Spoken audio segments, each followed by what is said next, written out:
Ladies and gentlemen, welcome to another podcast. I am your host, Jesse James. We also have a new theme song coming out already, and it's called Freaking Epic Business. It was created by Joel Jayhawk, which is fucking awesome. I found the freaking podcast finally, and our co-host, Miss Black Cat. How you doing today, man? Doing great. Doing great. You sound tired, girl. Oh yeah, have to.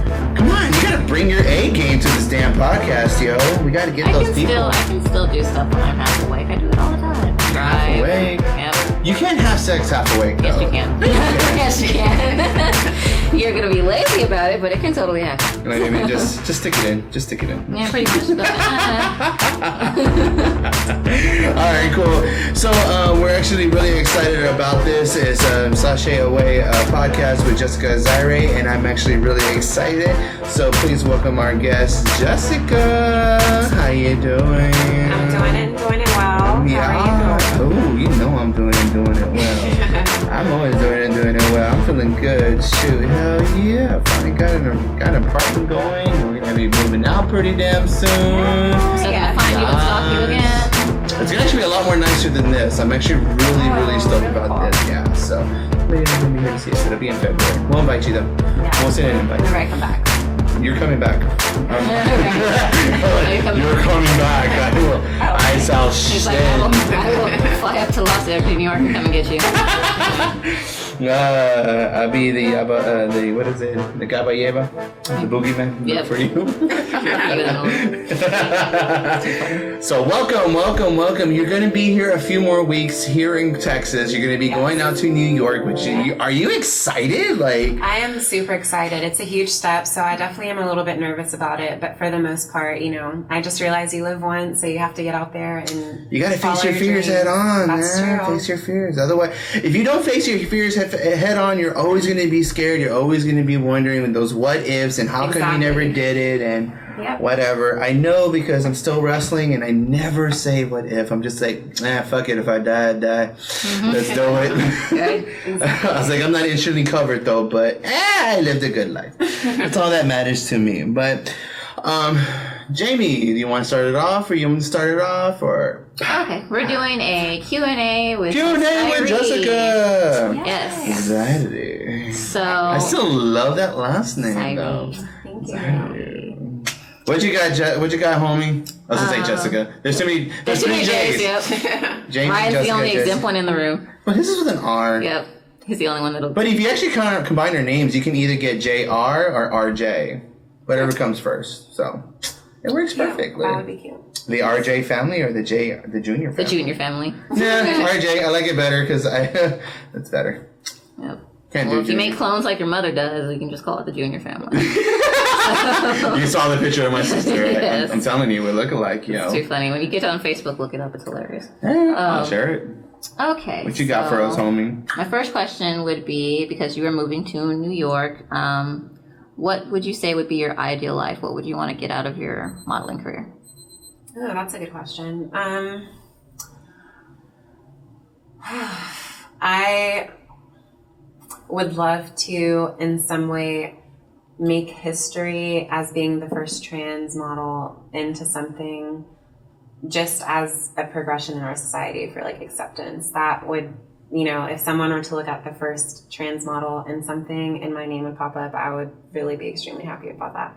But I mean, even just, it doesn't even have to be that. Well, you're saying ideal. That's my ideal. Mm-hmm. I would absolutely love that, to be a part of that. Kind of like a Caitlyn Jenner type of deal. Yeah, but better. But better. Yeah. But better.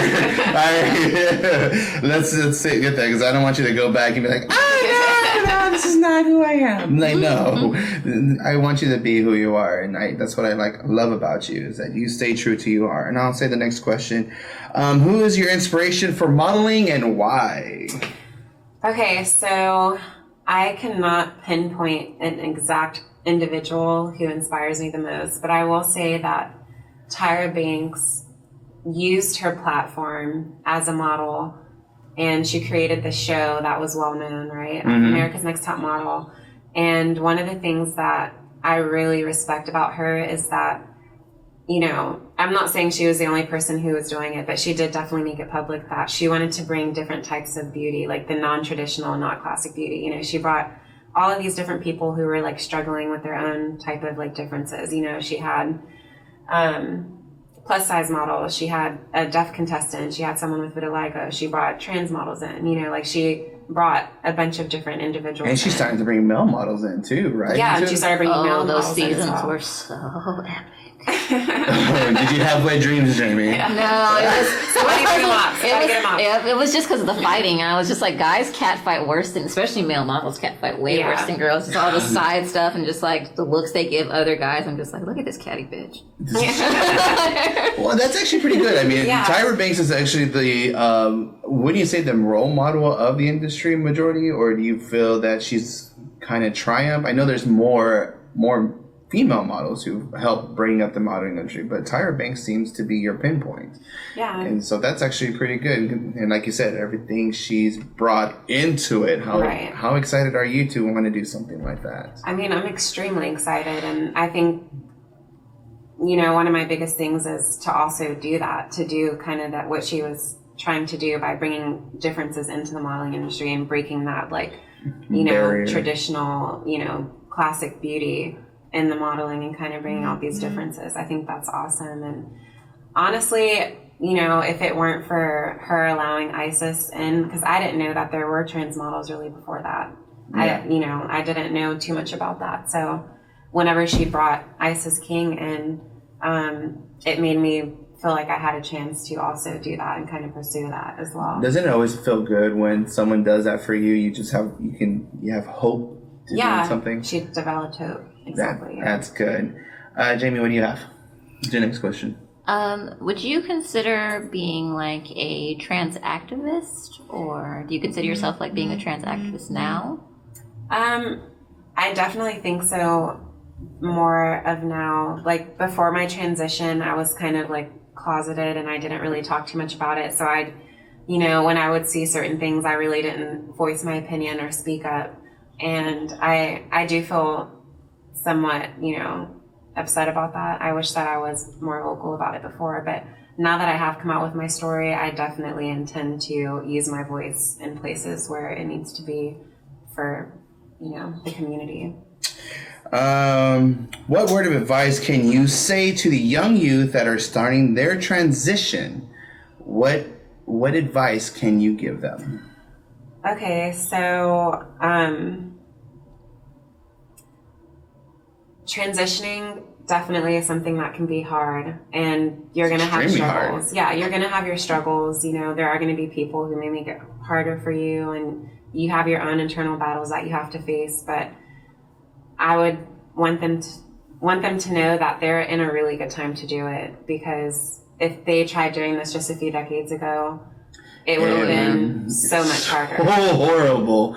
Our decades has a horrible history on that. Right, exactly. So I think, they should just know that they're in a time where they do have a lot more support than they may think that they have. And, not everyone is thankful enough to have a family that will, support their transition. But, if they don't have their biological family, they have the LGBT family that is backing them up and supporting them. So and there's one thing that RuPaul has always said is that LGBT always creates their own family. If your real family is not going to stand behind you, you create your own family. And have you created a family here locally in Corpus? I have. And how's that been supportive for you? They were definitely crucial to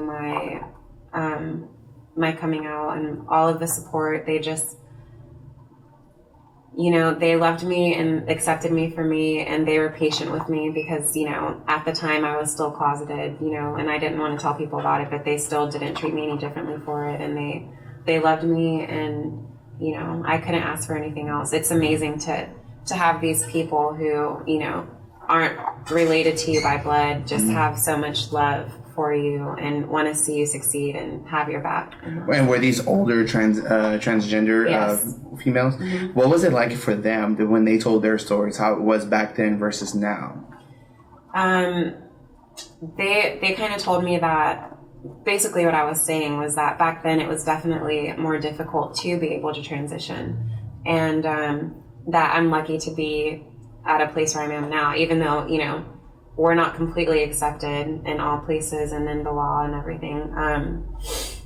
You know, for the most part, like, this generation is getting definitely better with accepting people for who they are. So they just, you know, remind me how lucky I am to be where I'm at, and, like, you know, because now there are people that want to stand and fight for you, which is fantastic. Right. I mean, it doesn't matter if they're LGBT or straight alliances. There's always people there to kind of get you back on your feet and be like, you know, hey, get up. You know, we got you. Yeah. Sometimes it takes a slap in the face, but hey, I got slapped a few times. You know, they slapped me a few times. That's tough love. Hey, tough love, and no matter what area, right? Yeah. What do you got for us, Jamie?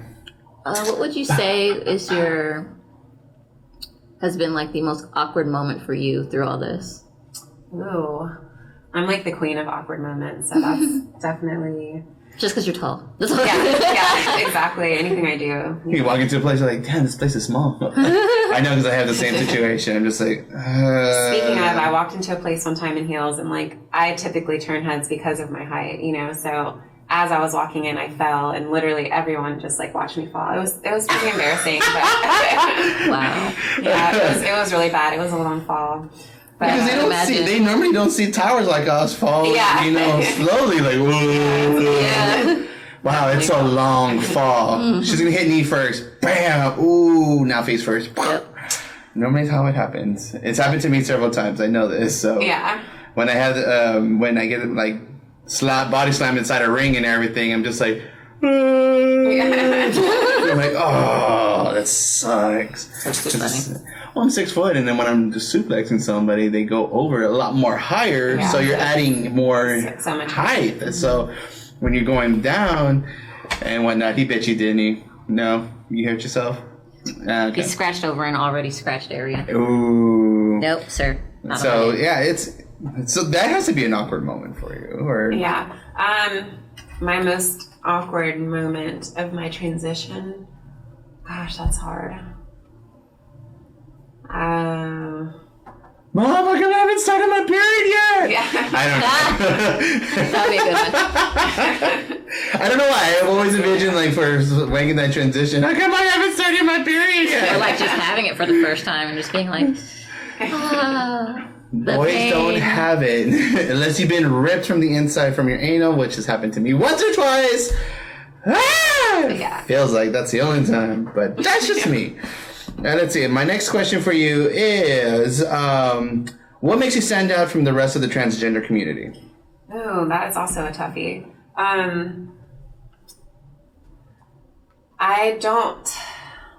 Okay, so the transgender community is so diverse and it's so complex. There are so many individuals who just fall on, like, this spectrum, you know? So I feel like it would be hard to, like, pinpoint, you know, a specific thing as of why I would be different from them. But I will say that I'm very empathetic to, you know, people are having issues with transitioning or having issues with being visible about their transition, because I've been there. Yeah. And it's taken me a lot to get to the point where I'm at now. And I mean, there's definitely women who have already done this and, like, did it openly and loudly and publicly and, you know, with ease, you know? So,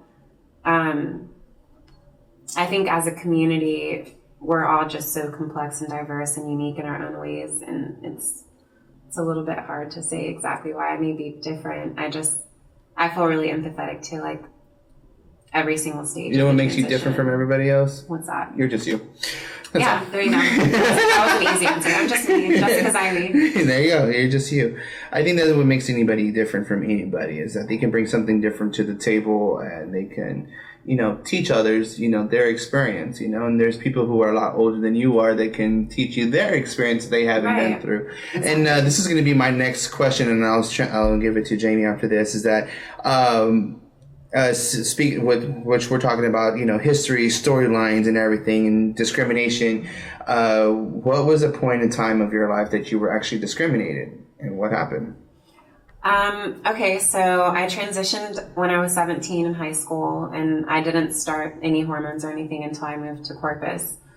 But before moving, after my 18th birthday, I went to my friend's little brother's birthday party at Peter Piper Pizza. and we were all just kind of like having a good time, go-karts and all that kind of stuff. And I had went to the bathroom to like, there were some cute guys, you know, so I went to the bathroom to like kind of like, yeah, you know, readjust my lip gloss. Girls and my cute guys. Well, gays and cute guys too. We see them, we gotta go freshen up. Yeah, so I wanted to go, you know, freshen up. And as I was like, reapplying my lip gloss, I now think back and I like realized there was a woman and her daughter that were kind of staring at me, and I didn't really pay much attention to it. Like I was, you know, doing my makeup. So after I left the bathroom, I was approached by a police officer, and he asked to see my ID. And I had asked him, okay, sir, you know, but what do you need to see it for? And he was like, don't worry about it. Just let me see your ID. And I was like, I'm getting it for you. I was like digging in my purse to like get it to him. And he was like, you know, I was like, what do you need to see it for? I'm going to get it to you. And he was like, I'm going to ask you one more time. Give me your ID or I'm going to arrest you. And it really upset me because I felt like I had a right to know what he needed to see it for. You didn't have a right to know what he needs to see it for. I mean, unless you're committing something bad or horrible, then I don't know. Maybe that's just me, but what do you think? Like, no, you do have the right to ask them why they are pulling you over or why they are asking for your ID. Half the time I know why they're pulling me over. Yeah, and they're supposed to answer you, and if they don't, you can also file a police report against them saying that they never asked you what it was. It doesn't do much, but I mean, still, it goes on record. So in case they do something down the line that's even more derogatory or rough than that, it's reported. Right, and you know, I just had turned 18 the day before, so I didn't really know my rights exactly. I just felt like I had a right to know what he wanted to see it for, and I had an idea why he wanted to see it, but I would have just told him. Well, anyway, I got kind of upset after he said that he would arrest me. So I like folded my arms and I said, you're going to tell me what you want me to see my ID for, and then you can have it. And so he arrested me and like took me outside, and it was a really hard and traumatic experience for me because I felt extremely alone, and I felt like, you know, nobody helps you when you're in a fight or you're getting arrested. That's just the way it goes. Yeah. I mean, it would have caused a headache or something. But this happened when you were 17. How old are you now? I am 24. 24. So that happened a few years back. So that kind of tells you just from that, you know, standpoint, like how things have changed from the time you were 17 until you're 24 now. Right. You know, so that kind of gives you more of an example of how police officers are somehow changing and getting there, but there's some that are still, you know, aggressive, you know, discriminating and not too sure how to handle situations. And to me, I feel like that officers should take a little bit more time in diversity and learning different things before actually going into the field and learning stuff like that. Because then this could have all been, you know, situated to be like, I just want to see it because, hey, we had a phone call, you know, they said a mail entered. I just want to see your ID. Kind of, you know, either A, give you a warning, or B, you know, depending how they would handle it. But, you know, you handled your situation the right way. So, I mean, that's just my opinion. Everybody else is going to see it, well, she should have listened to the law. Right. But, yeah, you could listen to the law, though, but what But point... the law didn't tell me what they wanted to do with me. Yeah, exactly. But it's also, too, it's just one of those things that you still have a right to know why. Exactly. Know? So, I mean, this is my opinion, but I'm going to kick that... Well. I'm going to give Black Cat a chance here. See what she's got. Since we're at 18 minutes, I'm going to go ahead and say, what would you say to anyone who is being like very close-minded about trans women and your haters and people who are like against you? Ooh. We only have like 1 minute left. I'm going to wrap it up. PG version. Yeah. Mother, no. You know, I basically struggled my entire life with people like that. And, you know, maybe not family and stuff, but I feared individuals like that. And they made me fear myself and fear being able to express who I was. And, you know, it's not worth it. If they have an issue with being open to understanding, because I know that it's something that may not be easily understood. And I'm not saying that they have to, you know every single thing about it. But if they're going to, you know, discriminate and hate and like try to make our lives miserable as trans individuals, then I mean, I just ignore them, you know, like there's no point in me giving energy to those people. I'm going to focus on all of the people who are showing me love and support and helping me grow. I'm not going to focus on people who are trying to hinder me anymore. Man, I have so many more questions to ask you. Like I have so much though, but I feel that to me that, you know, you've given exactly how you feel and everything, but I will say one more question before we leave, and I think this is the most important question because you are going to be the role model of the world for youth of our younger generations who are going to be coming into play our next, you know, generations to come, you know. So my next question and final question is, what word of advice can you give to a younger youth that is starting their transition? And what can you give their family? Okay, so for the youth that is transitioning, when I look back at, you know, whenever I first transitioned, I felt that it was going to happen overnight. You know, I was like so impatient because I had spent, you know, almost 17 years of my life trying to like please others and stuff. So you can be really impatient whenever you finally get to a point where you're like ready to like do it. And you're going to have your struggles. You're going to have your internal battles. You're going to have your external battles. It's going to be definitely difficult, but don't give up. You have so much support now. You know, you're transitioning at a good time in our society. Like a few decades ago, it definitely would have been much more difficult. So just don't give up. And if you don't have that family there, you'll have it in the LGBT community to help back you up. And in terms of their families, I would say that hopefully you love your child for who they really are and you can accept them for that, because if not, you can lose them. You can lose the ones you love the most. Well, guys, this is our podcast. My name is Jesse James. This has been Double Trouble Podcast. Before I do go, I have a few words of advice and encouragement with this podcast, which is Sashay Away with Jessica Zyrie. Just remember, when the community comes together, we come together as a whole. Things happen, you know, with a lot of things, and, you know, sometimes, you know, a lot of hatred and a lot of things happen because of certain situations. We just don't know why. We have no control over that. Just remember, we choose our own family. We choose the people who we want to be brought with. We want to be with the people who taught us and brought us up and, you know, give us their experience and their life lessons and everything, so we can continue to move forward and give that to our new generation so they can actually teach the other generations after them to know that it's okay to be yourself. It's okay to be gay. It's okay to be lesbian. It's okay to be LGBTQ, period. Even if you are straight, going through some or more personal issues of your own, it's okay. It's okay to be acceptance by yourself and love others for who they are and not what they are. So even though there are a lot of people who are very heartless and very, you know, discriminatory towards other people, not just the LGBTQ, but blacks, Mexican, Muslim, anybody within that, and women, you know, especially women, you know, we don't want to be that way. And the purpose of this podcast is to give you of a woman's point of view who's making her transition and making it to the top and succeeding and facing her fears head on. Jessica Zyrie, thank you so much for coming on this podcast. I freaking love it so much. I am going to miss you, and I can't wait to see you grow as the years come by. And hopefully when you come back to Corpus, we'll talk about your journey and see where you've been all these years afterwards. And hopefully down the line, you're somewhere on Tyra Banks or Oprah Winfrey's show and you're getting interviewed by them. Yeah, I can't wait. Awesome. So when they come back and listen to this and be like, you've changed so much. And definitely got to get a picture with you before you leave, because I didn't get a picture the last time. I was like, I don't know, today I just got out the shower. I'm not ready to go. That's okay. That's not going on Facebook though. But if you talk bad about my podcast, I just might. No tea, no shade. Just kidding. No. All right, guys. My name is Jesse James. This is the end of our podcast. This is Double Trouble 361. This is my co-host Black Cat. Say goodbye, ma'am. Bye, everybody. Y'all have a good day. Bye.